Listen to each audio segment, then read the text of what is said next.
안녕하세요. 저는 스페인 바르셀로나에 있는 개혁 장로교회 목사 전인식입니다. 우리는 지금 개혁 신앙은 무엇을 믿는가? 개혁 장로교회는 무엇을 믿는가라는 제목으로 오늘이 그 46번째 녹음입니다. 그리고 성령 하나님에 대한 두 번째입니다. 우리는 지난번 공부에서 성령은 성삼위 하나님의 제3위 되시는 전능하신 하나님이라고 했습니다. 또한 성령은 오직 아버지께로부터 나온다고 주장하는 동방교회와 성부와 성자로부터 나온다라고 주장한 서방교회가 1054년 동서교회가 분열되었다고 공부했습니다. 즉 동서방교회의 분열은 필리오케 논쟁, 즉 여러 요인으로 말미암았습니다. 그 중에 제일 중요한 것 중에 하나가 바로 성부와 성자로부터라는 말, 즉 필리오케 논쟁이라고 이야기했습니다. 오늘날 흔히 볼 수 있는 은사 집회, 또 치유 집회에서 또 신사도 운동 같은 데서 집회를 할 때 보면 성령을 받으라고 외치는 사람들을 자주 보게 됩니다. 성령 하나님은 창조주 하나님이신데 피조물인 인간이 창조자에게 명령하는 것은 신성모독 죄가 아닐까요? 여러분 어떻게 생각합니까? 아담 하와가 선악과를 따먹을 때에 그 결정적인 근거가 원인이 뭐냐면 하나님과 같이 된다라는 이야기입니다. 저 선악과를 따먹게 되면 선악을 분별하게 되어서 하나님과 같이 된다. 같은 계열에 설 수 있다. 즉 피조물이 창조주의 자리에 올라서게 된다는 겁니다. 이것도 마찬가지입니다. 성령 하나님은 하나님이십니다. 성삼위 하나님이신데 인간이 어떤 집회나 어떤 예배에 성령을 받으라 라고 외치는 것은 신성모독죄에 해당되어집니다. 우리가 조금 더 생각을 우리 역사적으로 돌아보면 6, 70년대에 박태선 그 당시 장로지요. 집회와 유사하지 않습니까? 근데 이 박태선이라고 하는 사람은 나중에 자기가 예수님 즉 참감람나무다라고 시작해가지고 죽기 얼마 전에는 성부교라고 교회 명칭을 바꾼 문선명과 함께 한국 토백이 이단입니다. 근데 우리가 박태선이가 이단이라고 하는 것은 쉽게 이해를 합니다. 근데 오늘날 신유 집회를 하는 사람들이 성령이 어쩌고 자기의 명령대로 어떻게 또 믿음 운동을 하는 사람들이 이야기하는 그런 것들은 다 박태선이나 문선명이 같은 사람, 동격의 사람들입니다. 그들과 하등의 차이가 나는 게 아니라는 사실입니다. 그런데 우리는 이걸 분별합니다. 자, 성령 하나님께서는 인간의 심령을 꿰뚫어 보십니다. 그분이 하시고자 할 때 하시고 그분이 원치 않으실 때 행하지 않으십니다. 그런데 어떤 목사가 집회에서 이래라 저래라 한다고 그 말을 따를 것 같습니까? 그것은 성령 하나님, 즉 인격적인 하나님을 대하는 자가 아니지요.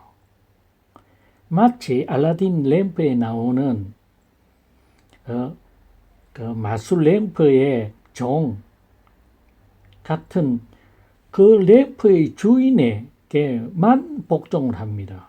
그 램프의 주인이 바뀌는 순간 전 주인은 전혀 상관이 없습니다. 그냥 부리는 종입니다. 성령 하나님은 부리는 종이 아닙니다. 성령이 내 말을 듣게 돼 있다.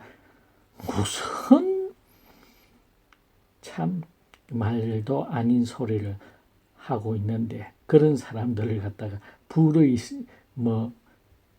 선지자 참 정신 똑바로 우리가 차려야 됩니다. 성령 하나님은 자존하시는 분이십니다.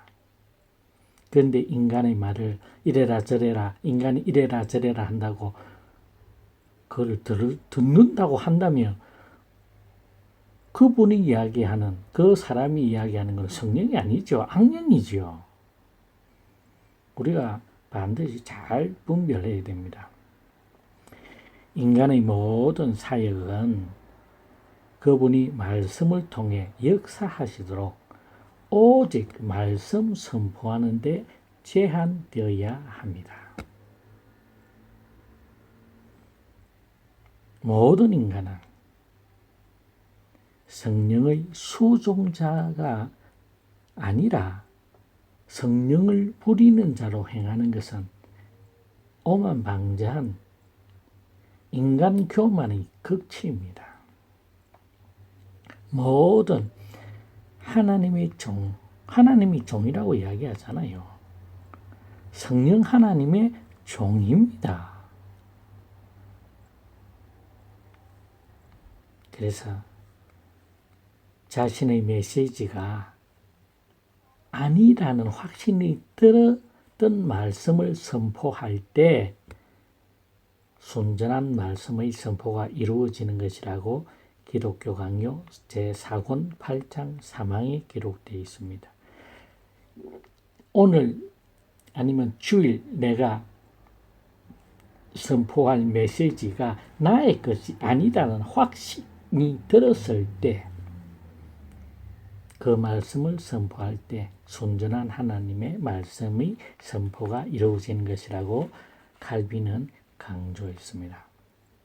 그래서 말씀을 선포하는 자는 날마다 자신이 선포하는 메시지가 자신의 것인지 아니면 그분의 소리, 즉 그분의 뜻대로 전하는지를 늘 살펴야 합니다. 그 웨스트민스터 신앙고백 1장 10항에 기록되어 있습니다. 만약 그렇지 않다면 하나님이신 성령을 모독하는 죄를 범하는 것입니다. 마태복음 12장 31절, 마가복음 3장 28절, 누가복음 12장 10절에 보면 누구든지 말로 인자를 거역하면 사하심을 받으려니와 성령을 해방하는 자, 성령을 모독하는 자, 성령을 방해하는 자는 용서함을 받지 못하리라. 즉 성령 해방죄, 성령 방해죄, 성령 모독죄는 동일한 말인데 용서받을 수 없는 죄라고 성경은 분명히 말씀하고 계십니다. 성령 하나님을 모독하고 해방하고 방해하는 것은 악질적인 죄입니다. 신성모독 또 해방, 성령을 방해한다라고 말하는 이유는 성령의 본질, 하나님에 대한 본질에 관한 것일 뿐만 아니라 그분이 우리에게 베푼 은혜에 대한 것이기 때문입니다. 성령의 조명을 받지 않은 자들이 이 죄를 범할 수밖에 없습니다. 즉 불신자와 무신론자와 그리스도, 기독교인이 아닌 모든 자는 성령 모독죄를 저지른 자들입니다. 무신론자 중에 흔히 한국에서 예를 많이 드는 것이 예수 믿는 내 주먹을 믿으라 교만하죠. 이런 게 성령 모독죄입니다. 사악한 심령으로 성령의 은혜와 권능을 반대하는 것을 의미하는 것이 아닙니다. 우리 안에 거하시는 성령을 소멸하려고 또 우리 안에 들어와서 우리 마음, 지정의를 다스리려고 하는 것을 금하는, 대적하는 것을 의미하는 겁니다. 성령이 우리의 마음에 오실 때에 제일 처음 느끼게 되어지는 것이 죄인이라는 사실을 알게 합니다. 그래서 이 죄인으로서의 인간은 창조주 하나님을 적대시한 죄인 이 인간이 유일하게 구원받을 수 있는 방법이 예수 그리스도의 십자가의 보혈, 대속의 죽음이라는 사실을 깨닫게 하시는 분이 성령입니다. 그 성령이 우리 마음에 들어오려고 하는 것을 방해하는 것. 그 자는 용서받을 수가 없지요. 어떻게 용서를 받겠습니까? 자, 이것이 사실이라고 한다면 오늘날 강단에서 죄에 대한 문제가 사라졌습니다. 죄를 선포하지 않습니다. 죄를 선포하지 않으면 무엇이 동시에 선포 안 되겠습니까? 예수 그리스도의 십자가가 필요 없지요. 예수 그리스도의 보혈이 아무 의미가 없죠. 왜? 우리가 죄인이 아니라고 생각하는데요. 예수 믿는 이유가 자아 성취에 있고 행복하기 위해서고 잘 살기 위해서인데 죄인이라는 말은 세상 사람들이 싫어하지요. 싫어하는 것은 해서는 안 된다라고 이야기하는 게 이머징 교회라든지 구독자 교회라든지 구도자 교회, 그들에게 교회의 문턱을 낮춰야 된다고 이야기합니다. 그래서 어떻게까지 저 마음대로 하도록 그들이 필요로 하는 것 건강? 예, 건강을 선포하지요. 예수 믿으면 건강을. 그런데 그 예수는 전혀 우리하고 관계없는 예수입니다. 왜? 예수의 십자가의 보혈을 필요로 하지 아니하는 예수는 그냥 역사적인 예수입니다. 그들이 내하고 무슨 상관이 있노? 라고 이야기합니다. 신신학자들은. 또 성경에 보면 이러한 자들은 바리새인들의 경우에서 우리가 쉽게 이해할 수 있습니다. 바리새인들은 주님을 향하여서 뭐라고 이야기했습니까? 더러운 귀신이 들렸다고 이야기했습니다. 또 그뿐입니까? 죄인의 친구다라고 이야기했습니다. 그들은 의도적으로 사악하게 빛 대신 예수님을 어두움으로 바꿉니다. 이게 바로 성령을 모독하는 죄입니다. 또 성령을 모독하는 죄는 1계명부터 4계명까지 모두 어기는 죄라고 보면 됩니다. 쉽습니다. 사악하게 거짓으로 하나님께 불명예를 돌리고 사탄을 지도자로 삼아 하나님의 적이 되는 것입니다. 이것이 바로 성령을 모독하는 죄입니다. 또 성령을 모독한다는 것은 유기된 자의 증거입니다. 즉 주 예수 그리스도를 자신의 대속주요 구주로 받아들일 수 없다라는 겁니다. 그래서 성령을 해방하고 성령을 모독하게 되어집니다. 왜? 성령이 우리 마음을 지배하는 그 순간 나는 그 어떤 누구라도 자신의 죄인임을 철저하게 알게 되어지고 이 죄인으로서 하나님 앞에 설 수 없다라는 것을 너무나 적나라하게 깨달아 알게 되어짐으로 말미암아서 예수 그리스도의 십자가의 보혈을 찾을 수밖에 없습니다.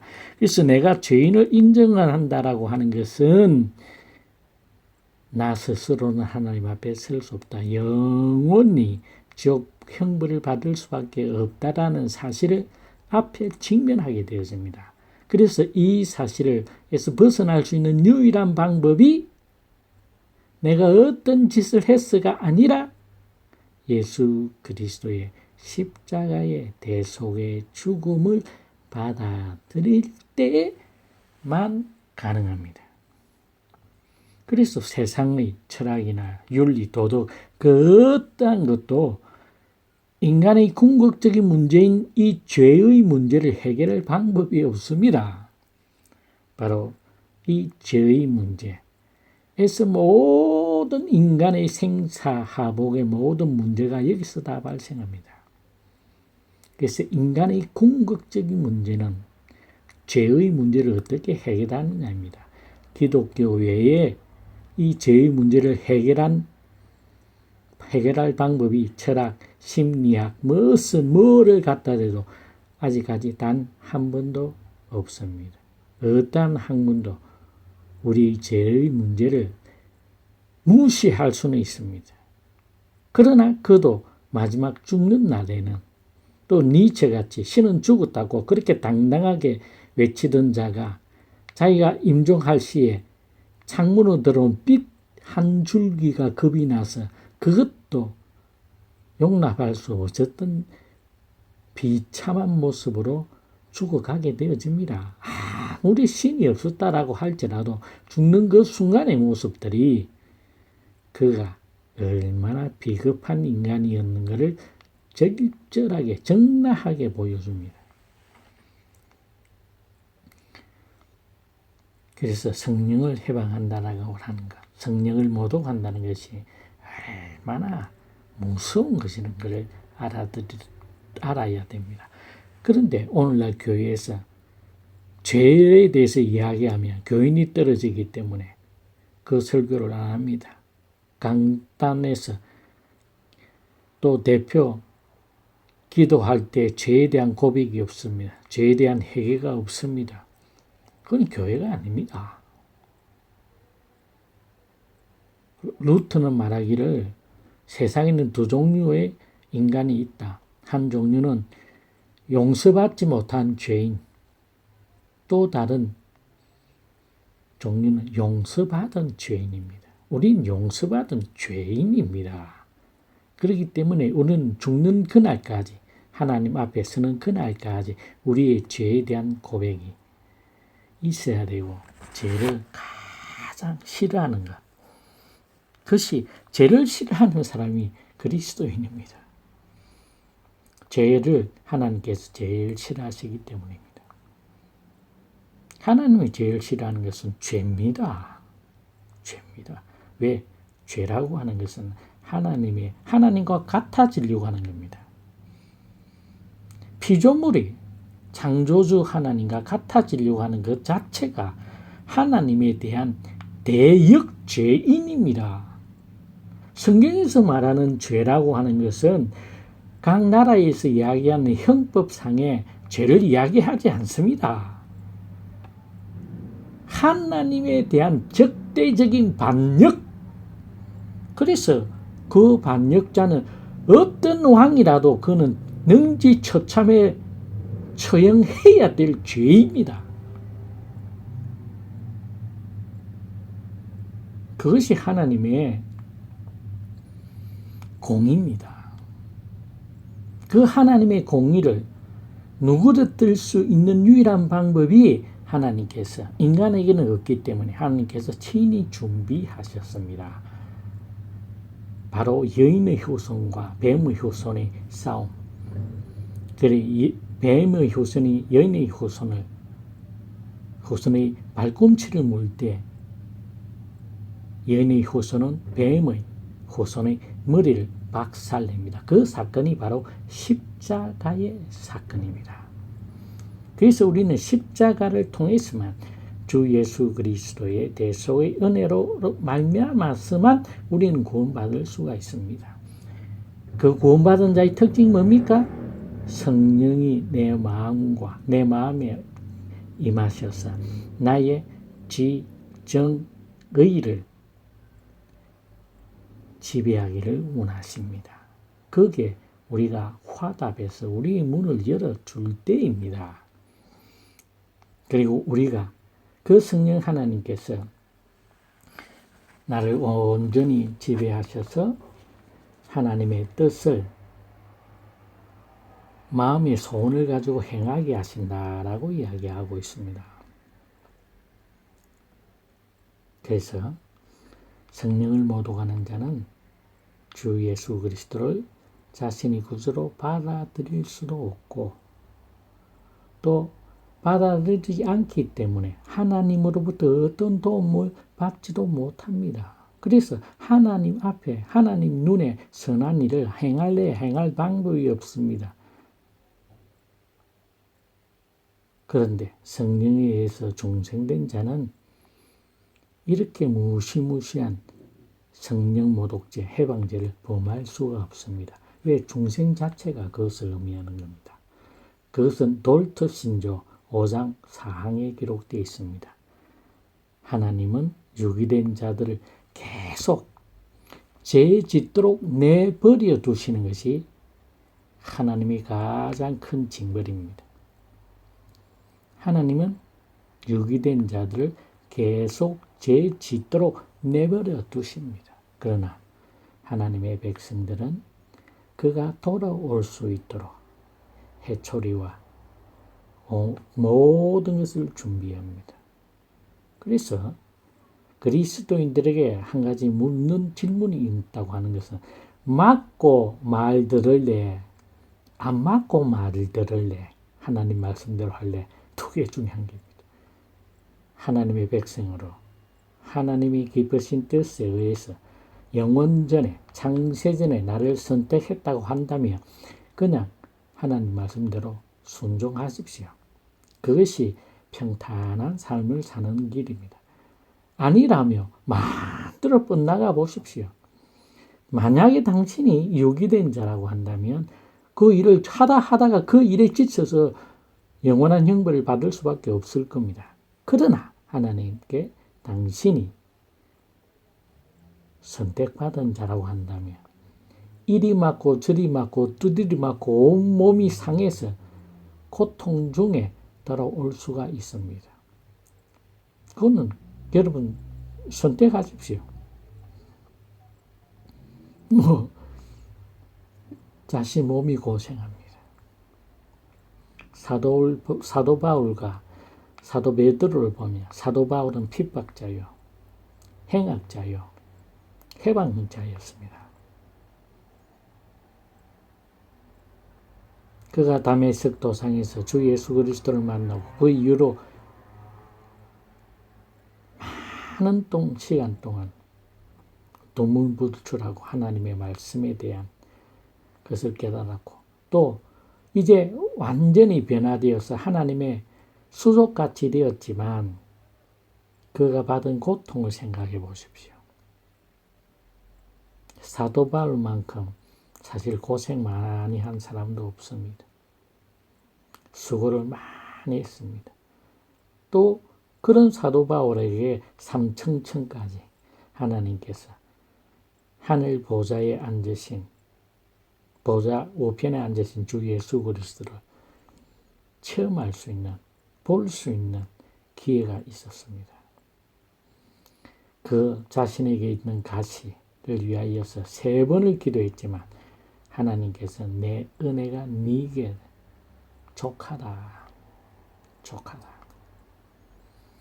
바울이 평생 동안 주 예수 그리스도를 또 주의 백성들을 핍박한 것을 회개하고 그 무거운 마음을 헤아릴 수가 없었습니다.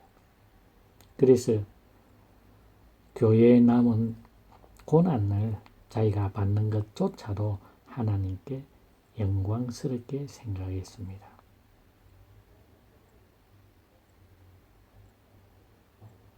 베드로도 많은 고난을 당했습니다. 그러나 바울의 고난에 비할 수는 없지요.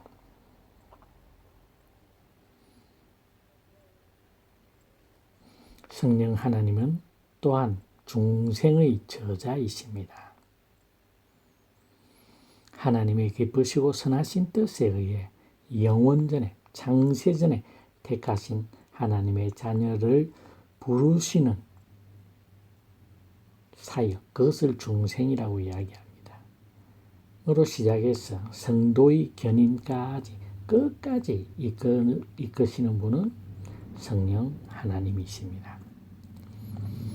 그분은 중생의 저자로서 칭의와 성화에 역사하시고 진리와 은혜 그리고 우리가 수용할 수 있는 모든 축복을 나누어 주십니다.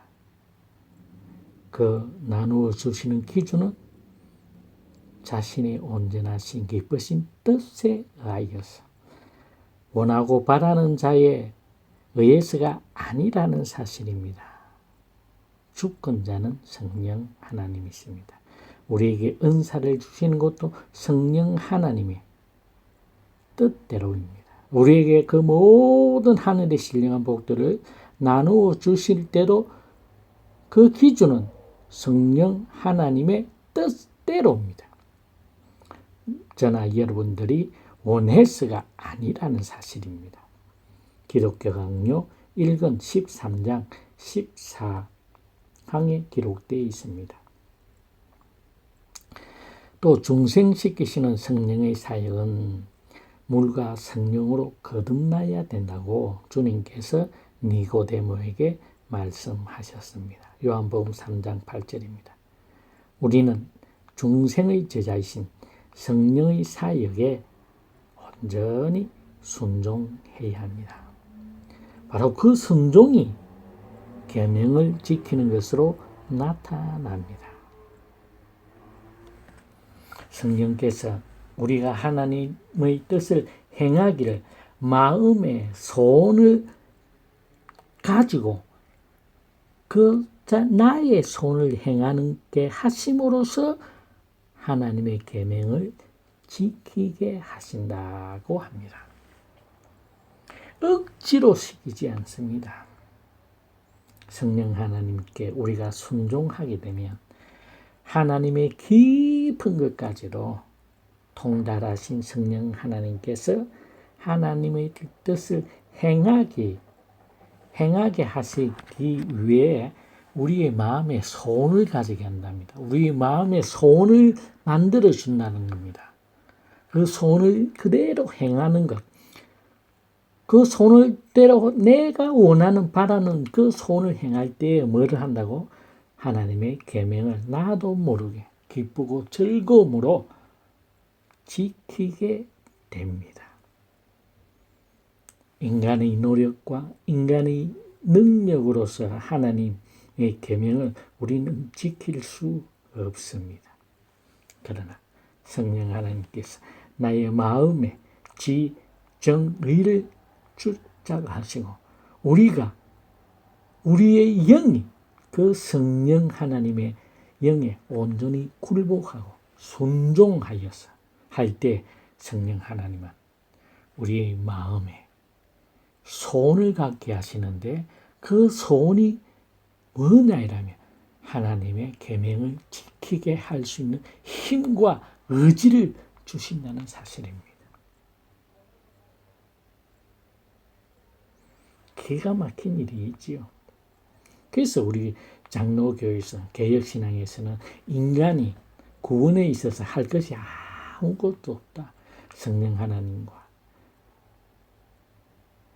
성삼위 하나님의 그 사랑과 주 예수 그리스도의 그 은혜와 성령의 위로하심이 하나가 되어서 우리의 구원이 처음부터 마지막까지 다 이루어지게 하십니다. 구원의 확신도 성령 하나님의 사역입니다. 웨스트민스터 대교리 문답 81문, 웨스트민스터 신앙고백 18장 3항에 기록되어 있습니다. 구원의 확신도 성령 하나님의 사역이라는 사실입니다. 중생은 성령 하나님의 사역이기에 은밀하게 행했습니다.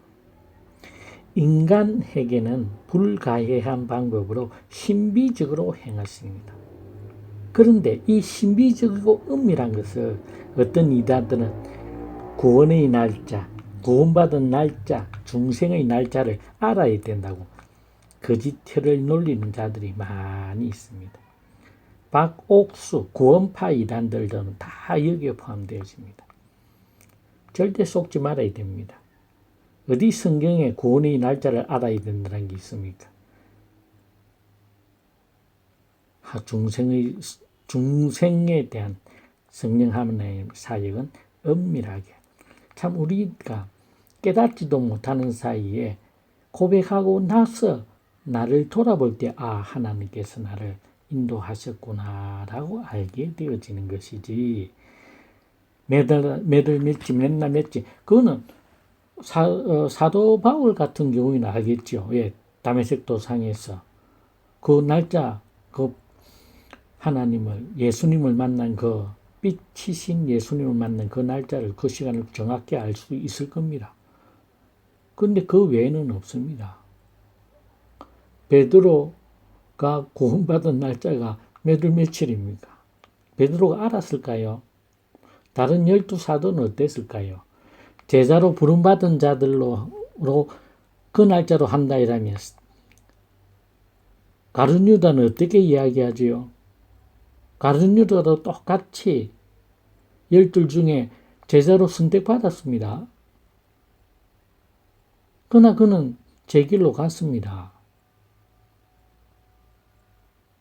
그럼 그 3년 동안 같이 다녔던 그 중간에 베드로는 언제 결정 계기가 있습니까? 가이사라 빌립보에서 고백, 너희들은 인자를 뭐라고 생각하느냐? 선지자 중에 하나입니다. 너희들은 나를 어떻게 생각하느냐? 주는 그리스도 살아계신 하나님의 아들이라고 하는 그 순간입니까? 그럼 그 뒤에 일어나는 너는 나를 하나님의 뜻을 생각하지 않는다라고 고중을 드는 그거는 또 뭡니까? 어떤 날짜를 특정할 방법이 없습니다. 제발 속지 마세요. 속는 이유는 딱 한 개입니다. 자기가 그렇게 되고 싶은 그 욕심 때문입니다. 다른 거 없습니다. 하나님의 행하심은 항상 비밀적입니다. 제가 지금 여기서 비밀이라고 하니까 몰래 한다, 그런 의미가 아닙니다. 인간의 지성으로 분별할 수가 없다는 의미에서 비밀적으로 이 말입니다. 참 우리가 하나님의 만져주시는 손길 같은 것들은, 하나님의 인도하심 같은 것은 그 순간순간에는 모릅니다. 그러나 그 순간이 지나고 나의 삶을 돌아보는 그 순간, 바로 그때가 하나님께서 나를 품에 안으신 때고였구나 라고 하는 사실을 우리는 깨닫게 알아집니다. 그래서 우리는 또한 하나님 앞에 감사의 예물을 드릴 수 있고, 또 하나님의 사랑에 녹아내릴 수가 있게 되어집니다. 나 자신도 모르는 나를 하나님께서 여건, 환경, 그 상황 모든 것을 지배하시는 하나님께서 나를 가장 선한 길로, 나를 가장 복된 길로 인도하셨다는 것을 깨닫게 되는 그 순간, 우리는 하나님의 놀라우신 은혜에 잠길 수가 있게 되어지는 겁니다. 자, 그럼 사탄의 사명과 목표는 뭘까요? 바로 교회입니다. 이 세상은 자기의 손아귀에 있습니다. 자기의 손아귀에 있는 데를 관심 없어요. 그냥 그냥 내버려두면 세상은 지 방법대로 돌아갑니다. 그러나 교회는 아닙니다. 교회는 세상의 방편으로 돌아가는 것이 아니기 때문에 그렇습니다.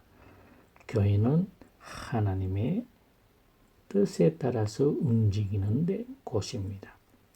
사탄의 사명과 목표는 교회요. 교회를 흔들고 성도들을 모든 수단 방법을 가리지 않고 미혹하는 것입니다. 속이는 것입니다. 왜? 세상은 이미 자기의 편에 있습니다. 자기의 지배 아래에 있습니다. 그래서 교회만, 성도만 미혹하면 자기의 세상이 점점 커집니다. 그래서 교회의 머리 대신 그리스도에 대한 잘못된 인식과 거짓과 속임수로 또 절반의 진리, 거짓을 적당히 속여서 적당히 진리를 조금 바꿈으로 말미암아서 성도들을 혼미케 합니다. 넘어지게 유혹합니다.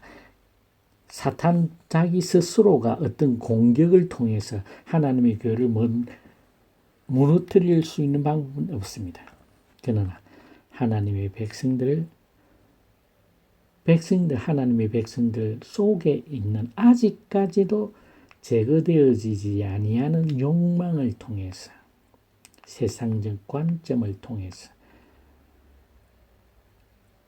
하나님의 백성 스스로가 빠져들어가는 것이지 사단은 자기의 머리가 깨어진 십자가의 사건 이후로 하나님의 교회를 흔들 방법이 없습니다.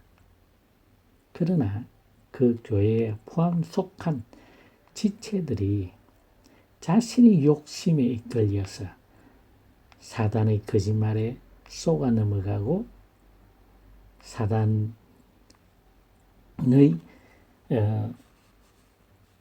무섭게 하는 혹 자신의 머리가 우리 이런 거 볼 때 있죠. 횟집에서 도미나 뭐 이런 거를 포를 다 떴습니다. 해를 다 떴는데도 뼈만 남은 거기서 머리가 잘라진 상태에서도 벌떡벌떡 하는 움직이는 거 있지요. 그 움직이는 걸 보고 지금 우리는 겁이 나가지고 지 스스로 빠져들어가는 겁니다. 저기서 아직도 살아있다고.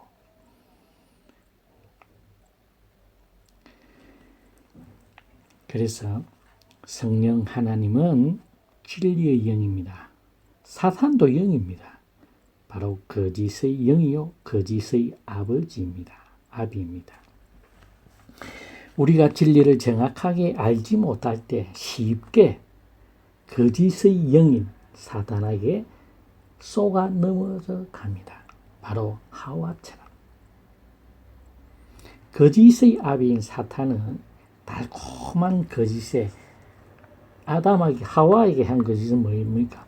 네 선악과를 따먹으면 하나님과 같아진다라는 이야기입니다.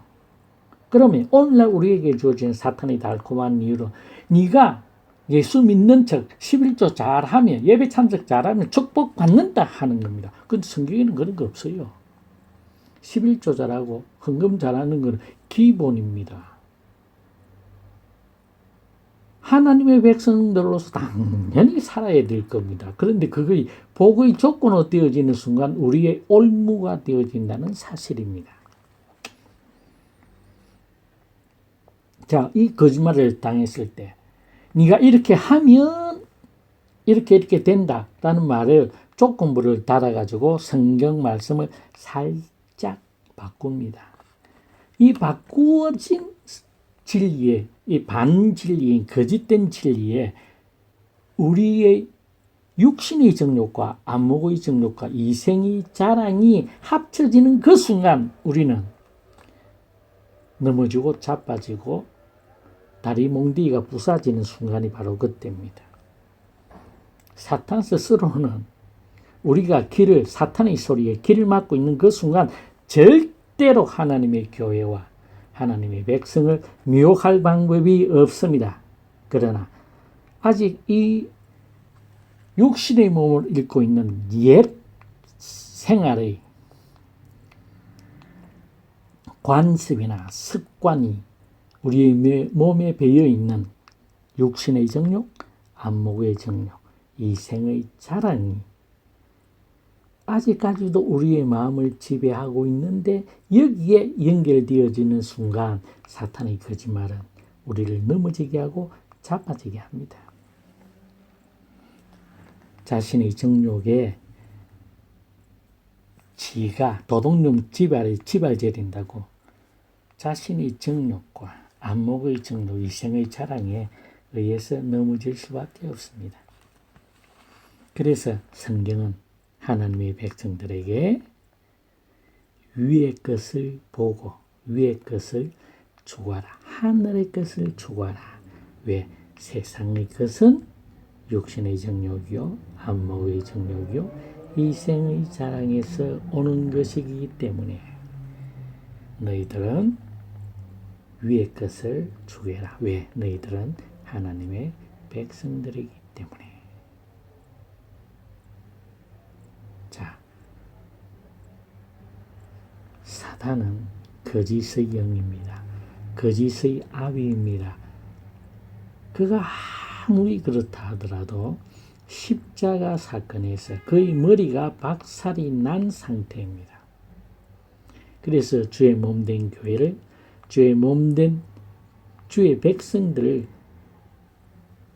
직접적으로 해할 방법은 없습니다. 그러나 그의 달콤한 거짓에 그 거짓말에 대한 책임은 사탄은 안 집니다. 네가 나를 속였잖아. 하나님 앞에 그거 안 통합니다. 사탄의 소리에 네가 왜 응답했느냐의 문제입니다.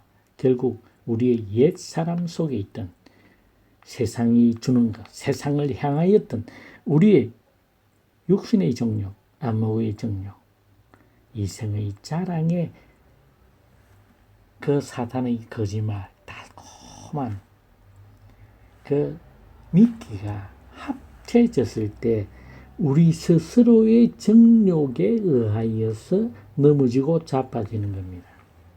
우리 스스로의 정욕에 의해서